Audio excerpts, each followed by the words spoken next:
With me now is Jose Manuel Barroso, the chair of Gavi, which is the Vaccine Alliance, former president of the European Commission and former Prime Minister of Portugal. He joins us, President joins us from Rome. Before we get into our discussion, let's look at what the World Health Organization is saying on climate change and the health, which of course Gavi may be dealing with anyway. You've got extreme weather disrupting lives and leaving people vulnerable. You've got reducing gas emissions could protect people from health problems linked to air pollution by reducing them, and that the habitat loss exposes new pathogens like COVID that's killed more than 5 million people since first directed. So, Jose Manuel Barroso,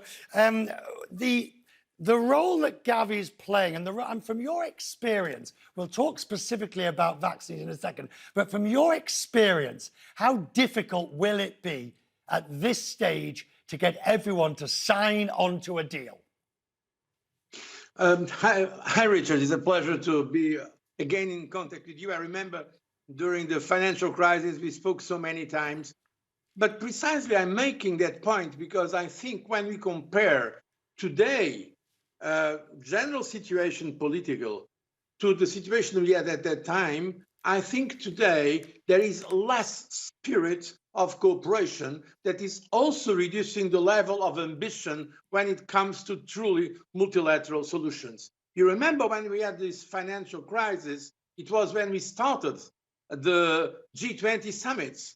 In fact, it was the European Union. We went to speak with President George W. Bush to organize the first G20.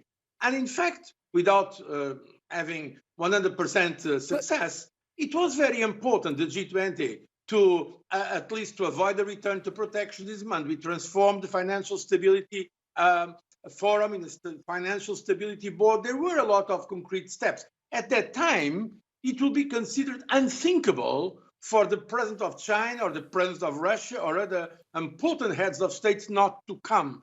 This time, they did not come. So I think there is a lack of cooperation globally to reach these global public goods. Right. Let's turn to the vaccines. The role that Gavi has done, the extraordinary work of getting vaccines.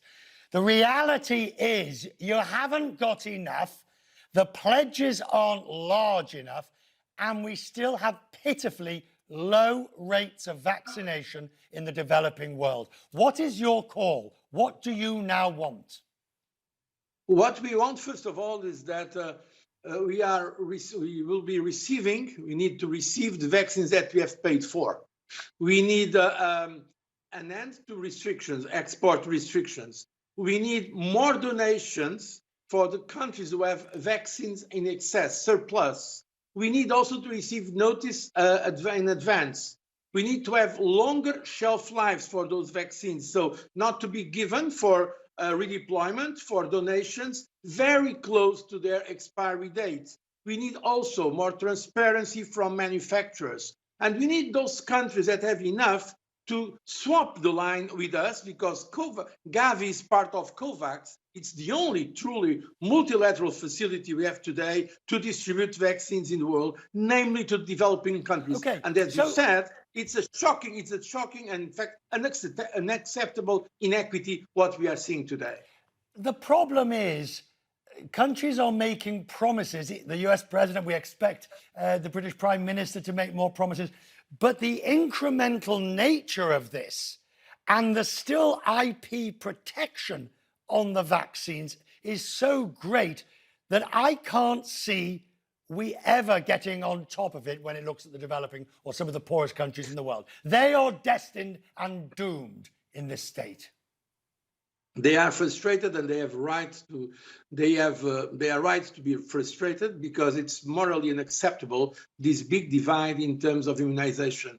To have too many vaccines in countries they don't want to use them, and not to have enough in countries that are desperate asking for them.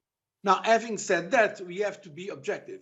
For instance, you mentioned the United States. The United States has been now the biggest donor in terms of vaccines. European Union, also a very important donor. I mean, UK has also made important pledges, namely in the G7. But there is, in fact, as I think you've mentioned, a delay. Some pledges are made, but they take some time Right. to be really effective. You are, forgive the phrase, but you are in international diplomatic circles. You are an elephant in the sense that you are big, you're well known, you're powerful, and people listen to you. You've held highest office in your country. You've held highest office in the EC. What do you now bring to Gavi, do you think? No, I mean, I'm making this international advocacy. I was recently here in Rome with Prime Minister Draghi, who is a friend. At that time, he was president of the ECB when I was in the European Union, and he is now the chairman in office of G20. And I want to tell you, I think he has done everything he could. Right. And the Italians have done everything to save the G20. But frankly, we are not yet where we should be. Why? Because the goals there, from immunization to climate, they are important goals. The policies are right, but there are not real ways of checking. There are not a commitment. There is not a commitment to legislate, and also there are not concrete steps. So the goals are basically okay, but not enough detail on the way to arrive there. So I'm using the networks I have from the European Union to other parts of the world to try to make things advance. But as I've told you, it's now more difficult. And I believe it should be easier because precisely linking both issues, because it's a matter of sustainability. Now, we have seen with this pandemic not only the massive loss of life, but also the massive economic destruction, the socio-economic problems, and also, I would like to